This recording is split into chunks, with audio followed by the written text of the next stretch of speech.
Artificial intelligence. Is it going to destroy the world? Take your job?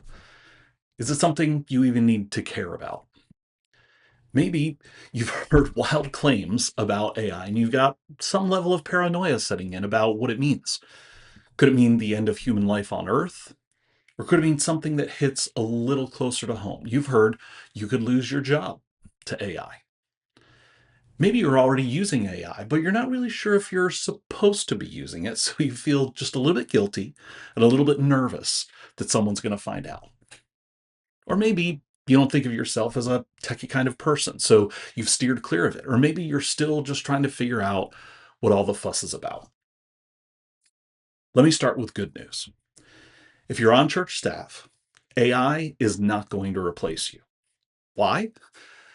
Churches aren't in the information business or the data business or even the idea business. They're in the people business. AI can do a lot of things, but it can't visit someone in the hospital. It can't lead a youth retreat. It can't sit with a grieving family. And it can't put its arm around someone's shoulders and pray with them after the service. But AI can help you do your work more efficiently. It can help you generate ideas, organize your thoughts, and even handle tasks that free you up to do more of what really matters, connecting with people.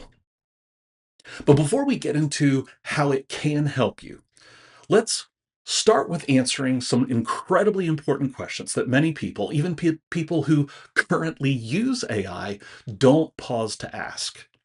What is it? And how does it really work? Throughout history, there have been a few moments when technology changed everything. And it's important to understand that when this kind of disruption hits, we need to know what happens, because most people who really understand AI say that it's going to bring about that same kind of world-changing, paradigm-shifting impact to the world as we know it. Let's start with the printing press. Before it came along, books were rare and learning was mostly reserved for the wealthy, the elite, or the powerful. But suddenly, knowledge could be mass produced. Everyday people learned to read, changing power dynamics and making knowledge accessible to massive numbers of people. From a discipleship point of view, this was huge. Before the 1500s, most followers of Jesus couldn't read and didn't have access to a Bible. But once it was mass produced and distributed, ordinary people could read it on their own for themselves. That single shift shaped church structures and practices, as well as what it meant to follow Jesus day to day. At the same time, early industrialization was disrupting the economy. Families left farms for cities. They were chasing opportunity, but facing new problems, crowded conditions, strange new diseases, and a loss of identity and community. People were looking for solid ground and not finding it anywhere. Into that world came a book known as The Witch's Hammer, one of the first books to go viral, as we call it. Distributed within the first 40 years of the invention of the printing press, it gave people someone to blame for the pain and the unsettledness and the fear that they were experiencing. They should blame witches. Over the next 2 centuries, it's estimated that around 100,000 women were accused, tortured, and killed, not by governments, but by everyday people driven by fear and by the beliefs crafted through a new technology, a book. So even the printing press, a world-changing force for good, had devastating consequences when it was used in the wrong way. Fast forward a few centuries to another massive technological shift, the internet. The internet has connected billions of people across the globe. It's made knowledge more accessible than ever. Churches use it to live stream services, to disciple people remotely, to share resources instantly. It's amazing. But again, there are downsides. The internet also helps hate groups find each other. It gives criminals new tools. It puts our privacy at risk, allowing companies to and even the government to track our activity. Not only has it increased the reach of helpful information, but it has also massively increased the reach of dangerous misinformation. For all its promise, the internet came with dangers. And now here we are at another pivot point, both generative and agentic AI, which we're going to talk about what both of those are. This may be one of the most significant technological shifts humanity has seen in over 500 years. And really, the internet was just kind of the precursor. It was just kind of the ground from which AI could emerge. AI has the potential to reshape how we work, how we learn, and how we solve problems. It's both inspiring and a little frightening to think about, but we have no idea how this disruption will change the way we work, learn, and move through the world. Think about how much the world has changed because of the internet. How would you do your job without email? How would you go through your daily life without a smartphone that connects you to people and information from all over the world? How would you get where you need to go without turn by turn directions? Some of you, like me, are old enough to remember what the world was like before the internet, before email, smartphones, or turn by turn directions. I've actually had some hilarious conversation with my kids who are all in their 20s about the time in the early 2000s when a senior pastor said to me, I was a worship leader at the time, a senior pastor said to me, "What are you hearing about this thing called the internet?" Or what do they call them? Websites? Should we get a website? You should look into that. Even for me, those memories are fuzzy. And I find myself thinking, what did I spend all my time doing when I wasn't responding to emails or text messages or Slack messages or WhatsApp or Teams messages all day long? We fully adapted to this new reality, a new way of thinking and working and connecting and learning. But we had no idea it was coming, what the internet would mean, and how it would completely reshape the way we live our lives. That same kind of disruption and reality shifting change. More, I think, than we've seen in generations is coming, not just because of the internet, but because of AI. And that's what's going to be happening in the next 3, 5, 10 years. No one knows what the world is going to look like. But don't hear me wrong, though. I'm not saying that a future infused with AI is something necessarily to be scared of. It's something we need to be aware of. If we're going to serve people well as the church, we can't pretend that it's not happening. We can't pretend that reality shifting change isn't on the way, because it is. Our job is to care for people through that change, to understand it so we can use it to serve people more effectively.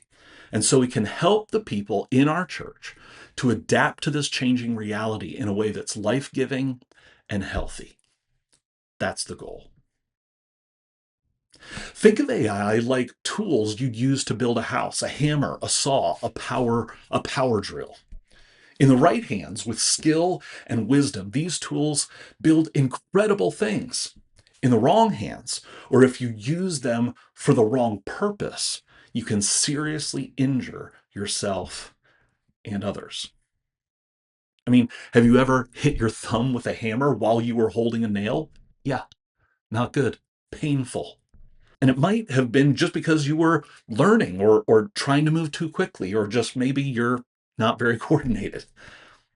And a person with evil intent can do a lot of damage with a hammer, both to property and to people. But the hands of someone who knows what they're doing, who understands how to use a hammer the right way, and has invested time to hone their skills, can make something beautiful and something useful. They can make a table where people can eat and connect, a home where people can live and grow. The same is true with AI. These are powerful tools. And like any powerful tool, you need skill, care, and awareness to use them well. We get to decide how we use them. But before we learn about the how, let's understand the what. What is AI? The first type of AI that most people interact with knowingly in today's world is generative AI. This is what you see when you go to ChatGPT. You enter a prompt, you ask a question, or you assign it a task, and generative AI responds.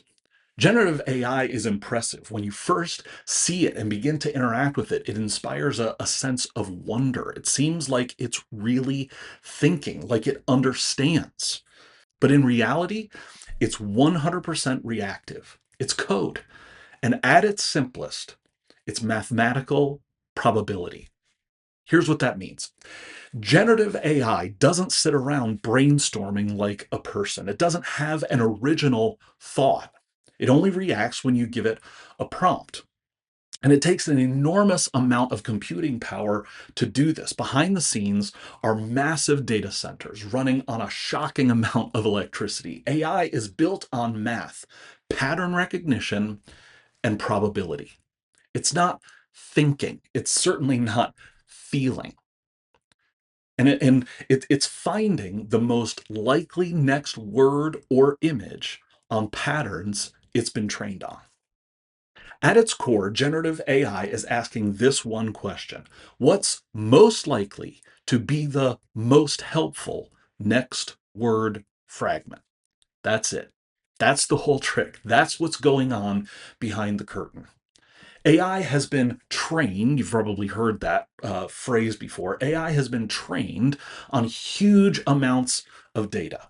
It breaks those words into fragments, assigns them values, and then actually maps them within a multidimensional grid system, and then predicts what comes next. It maps the meaning of words, phrases, and sentences, and then looks around from where it is in that multidimensional grid of meaning and asks, what's most likely to be the most helpful next step?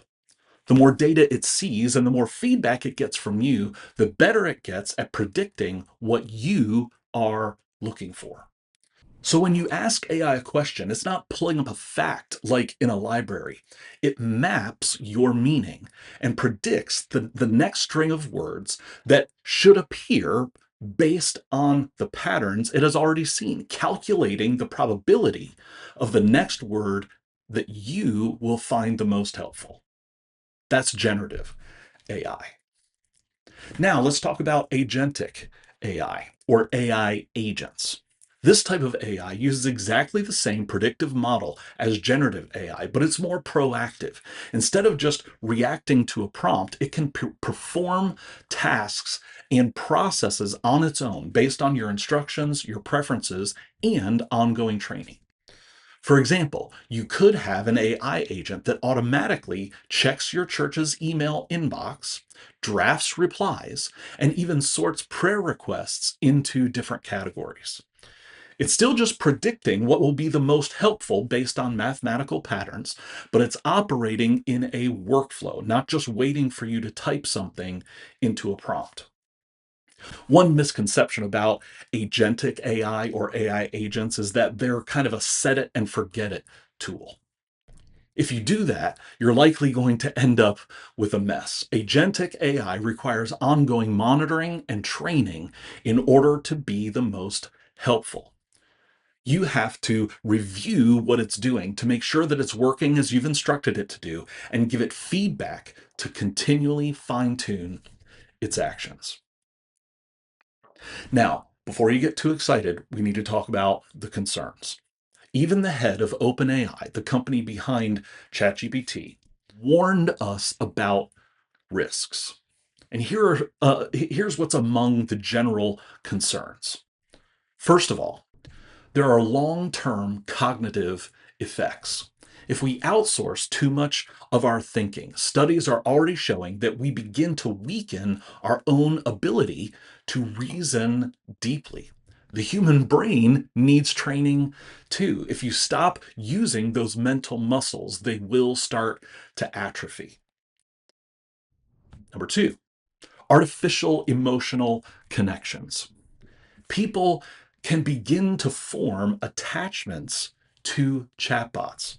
These simulated attachments can lead to unhealthy ways of thinking and approaching all relationships. Next, what people are calling the devolution of the internet. No new ideas, just recycled and reworded ones. No fresh thinking, just mathematical processes trying to predict the next word or word fragment that will be rated as the most helpful. At the time that I'm recording this, major news outlets are already reporting massive reductions in traffic to their websites because people are trusting AI's summary of the latest news story instead of finding an original source. That leads to the next concern.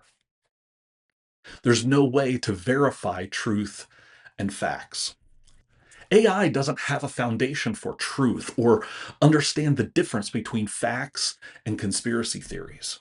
It can generate convincing words, but that doesn't mean that they're accurate. All generative AI platforms have caveats that basically say this mathematical prediction engine makes mistakes. Don't trust it. Always verify what it tells you. But most of us read or don't read these kinds of qualifiers and terms and conditions on different products for years. We ignore them. And especially for people who use AI more and more and more, it's easy to forget that it makes mistakes and that it can lead you down a path away from reality into fantasy, but in a way that feels completely believable. The next concern is privacy. Anything you put into AI could be stored, analyzed, and even exposed later. If you've ever accidentally hit reply all instead of reply on an email, you know how embarrassing it can be. Now imagine that, but with an AI sharing your entire conversation. Here's the next concern. I just call it, if you know, you know. For me, this may be the concern that stands out the most. Based on some recent studies and surveys of how people are using AI in the workplace, there is a correlation between how much people know and understand about what AI is and how it works and how much they use it. Specifically, the more people know about how it works in general, the less they use it. You would think that would be the opposite, right? But that's not the case. The people who use it the least are the people who understand it the most. That should tell us something about the potential dangers of over reliance on AI. Now, for churches specifically, there are some additional and specific concerns. First, artificial spiritual depth. AI can generate a devotional thought, but it doesn't actually know God. AI can write a sermon outline, invent an illustration, or craft a powerful conclusion for a message. And that's amazing. But what happens, though, for the pastor who relies on AI generated insights over being inwardly transformed? In our performance obsessed culture, pastors can create engaging, entertaining, make you laugh, make you think, make you cry messages that are completely unrelated to the personal work to have their minds renewed, their hearts softened and strengthened, their behavior shaped and guided by the Spirit and presence of God. Sure, that's all possible before AI, and it's unfortunately happened all too often. But AI simply speeds that up. It makes it easier, faster, and more accessible. And it's not just for people who are preaching. It's the same for people leading teams of volunteers, training small group leaders, or for group leaders themselves. They can get the jolt of dopamine from sharing an AI generated insight and it's a wonderful way to feel spiritual and wise without being changed at the level of the soul. No source of truth. AI doesn't truly understand how to interpret the Bible. It can't discern between two sources that completely disagree on the interpretation of certain passages or themes. It has no grounding. And this is already an issue with the internet at large, right? That we've talked about, not just about interpreting and communicating the truth of Scripture. When you look at your Twitter feed, each post is presented the same visually. You can see how many followers a person has, or how many people have liked their post, or if other Twitter users have flagged their post as needing additional context. But how do you know what is actually true or what is right and good? The same is true on most news sites. Opinions are baked into every article, and we choose the news sources that present things from the perspective we prefer. If you find yourself looking at opinion polls and thinking, what world are people living in where they can possibly think like that? They're living in a world that's been constructed for them by the sources they've decided to trust. AI simply accelerates and multiplies that whole process. The more you interact with it, it's learning what you want to hear, and it's going to give you more of that. There is no objective reality or truth or right way to interpret any source or any biblical passage. There's only what AI thinks you want to hear. More on that in just a moment. We've talked about this a little, but artificial counsel and artificial relationships. People are already turning to AI for advice, asking it to help them make decisions and navigate problems. People are developing emotional connections with chatbots. And I guess it's easy to understand why. Have you ever tried asking it a more personal, emotional, or relational question? It's always there. It's never busy. It's ready to listen and respond. It validates your feelings if you complain about your boss to it or your spouse. ChatGPT will say, that must be really difficult for you. It's literally going to tell you what it thinks you want to hear. Anyone who's experienced the guidance of a healthy counselor or mentor, or even just a healthy friend, knows that sometimes the very thing we need to hear is the thing we least want to hear. AI will never tell you or anyone else what they don't want to hear. AI doesn't have wisdom or discernment. It can only fake those things based on mathematical probabilities and multidimensional mapping of the words you feed into it. This isn't just a concern for us personally, but think about it for the people we serve. It seems strange, maybe, to think this way, but when you talk to people and they have firmly ingrained beliefs about the wisest course of action in a difficult decision or in handling relational problems, and they may never admit to this, they very well can be basing those decisions on advice from a mathematical formula. And that advice is going to sound extremely credible and insightful, but it's just the result of an equation. How will we be ready to guide people to freedom and healthy life, the kind of life that Jesus wants for each of us, when they're trapped in these mazes of meaning that have taken them off course? Specifically, we're talking about confirmation bias. This is really a continuation of that point, right? If you only ask AI questions in one direction from a certain perspective, it will only amplify that perspective. There are different kinds of biases that we all bring into every situation, every discussion, every topic. Confirmation bias is a bias that we all have, that we gravitate toward the sources and ideas that confirm that we're right, that what we already think is accurate.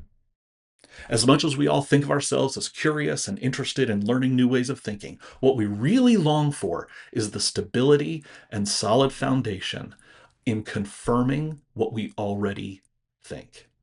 Ah, I was right all along. Is a much easier thought than, are you telling me I've been wrong about this for 20 years? It takes an enormous amount of mental, spiritual, and emotional maturity to lean in and to admit when you're wrong, to see something from a different and new perspective, especially if it's something that challenges the foundational beliefs about how we perceive ourselves or the world to be. Going down the rabbit hole of confirmation bias leads to really unhealthy places. The next thing is economic uncertainty. Remember the level of societal disruption caused by the printing press that we talked about, the internet? No one knows how AI will reshape jobs and economies in the future. No one. Lots of people are out there sharing their opinions, myself included, but no one really knows where we're headed and the kinds of changes that are coming our way in the next 3, 5, 10, 50 years. That's not meant to scare you, just to prepare you. And more importantly, to prepare you to care for people who are experiencing that economic uncertainty. You're going to have people in your church, if you don't have them already, who will lose their jobs because of the changes that are coming from AI. You'll have other people in your church, if you don't already, who will find new jobs and make more money than they ever thought was possible because of the changes that come from AI. We will need to be ready for all of those situations, to care for them, to shepherd them, to pastor them through whatever those changes look like for them. Now, for some encouragement. Here's the good news about all of these concerns. What is the antidote? How do we avoid or overcome all of these? By engaging in healthy relationships and community with other followers of Jesus. And not just people who look like we do and think exactly like we do. We get to know people. We talk and listen and engage in real conversations. We embrace complexity and nuance together. We don't settle for simple sound bites when a four-course meal of truth is what our souls truly need. Wisdom and discernment are developed over time in relationships. And unfortunately, wisdom and discernment usually come through pain. You didn't expect to be thinking about a theology of suffering when you started watching this video about AI. I get it. But for those of us who are trying to guide people into the life Jesus promised, the life of the ages, the eternal life of God, we're not going to experience it through technology or multidimensional probability mathematics. We're going to find it together in community with other human beings created by our loving Heavenly Father. Now let's talk about the positive side, what AI is good for, especially in the church context. First, research and summaries. You can ask AI to summarize best practices for volunteer management or to outline job descriptions. Just make sure you ask for links and sources. Don't ever rely on quotes or snippets, since AI sometimes makes them up. They'll sound great and support exactly what you're looking for, but they just won't be real.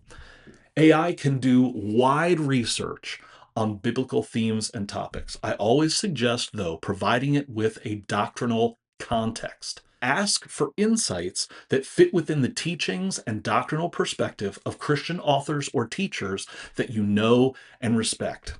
If you're part of a denomination, ask to keep that in mind when it's providing the results of its research.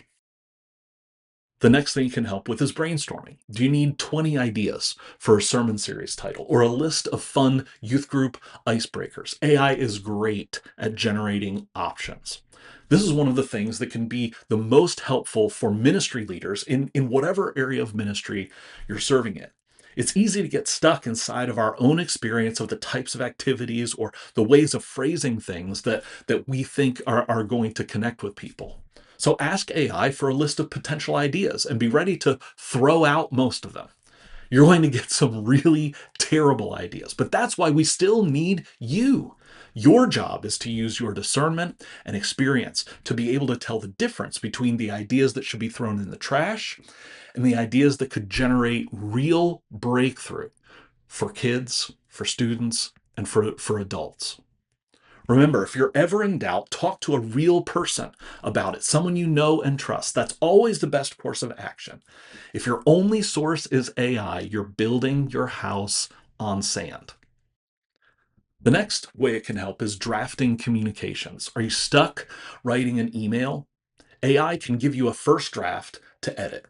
We'll talk about how to write effective prompts in a little bit, but give AI some context of who the email is going to, the purpose of the email, and any details that it needs to include. It'll give you something to work from, but please, please don't ever send an email that was generated by AI without reading it and editing it first. Image and video generation.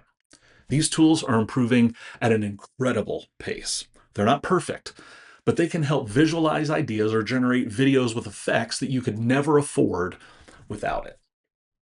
Just the same as text-based ideas, though, review them carefully to make sure that there's nothing in there that doesn't make sense or will be confusing or problematic. And of course, be very careful. AI can create deepfakes that distort reality in ways that are incredibly misleading. The next thing AI is good for is editing and revising. This has become my favorite use for generative AI personally. Create your draft of whatever you're working on as you normally would. Then drop that draft into an AI prompt and say, what's missing? How could this be more clear? What perspective am I overlooking? I heard a message from a well known pastor recently saying that he started feeding his messages into AI and asking, what might a 20 something single woman be asking about this topic? You can use that same kind of approach and that same kind of a prompt with any of the demographics represented in your community and in your church just to get perspective. Again, I always have to give the qualifier, right? That remember, AI is doing of what AI is doing when you ask that question. It will calculate the response that you are most likely to consider the most helpful. Every 20 something woman will not agree with what AI generates, but it could help you to see your message, the topic, your key points, your illustrations from a different perspective. Think of it like having a really eager intern. They might hand you something rough, but sometimes they have just the idea, just that different perspective that you need. Now, just as important as what AI is good for is what AI is not good for. AI is not good for the final draft of anything. Can you tell that I'm pounding this point home? If you find yourself copying, pasting exactly what generative AI gives you in response to your prompt, you're not using it well. Always review it in detail. Always edit it to make sure that it's accurate and in line with your church's philosophy, mission, and strategy. AI is not meant to be the final word on anything. Remember, it predicts words, it doesn't declare truth. As much as you may start feeling like AI knows more than you, it doesn't. Not in your specific context, in your specific role. You are the subject matter expert for your role in your church. Whenever you use AI, filter it through your experience, your expertise, and get advice from other people you trust whenever you have concerns. Always use your judgment. And finally, we've talked a little about this. AI is not a friend, counselor, or emotional support. It can simulate a conversation, but it doesn't actually care about you and will never tell you the difficult truths that come from a true friend or a counselor. If you need emotional support, do not turn to a platform based on mathematical probabilities. Here's the bottom line. AI is a tool. It's not the savior of the church. It's not the destroyer of jobs. It's a tool, an incredibly powerful tool that is really just getting started. I recorded this video in October of 2025. Who knows what will be possible and how the world will have changed 6 months from now, 2 years from now, or 10 years from now. Like the printing press, like the internet, AI comes both with promise and with danger. Used wisely, it can help us be more effective in our work. But if we misuse it, if we trust it too much, it can hurt us. Remember this, as long as the church is focused on people, your job is safe. Because no algorithm can baptize someone, no chatbot can disciple a teenager. AI can't hold a hand at a funeral or pray with someone in need. AI can help you work smarter, but only you, flesh and blood, God's Spirit empowered human you, to do the work of the church.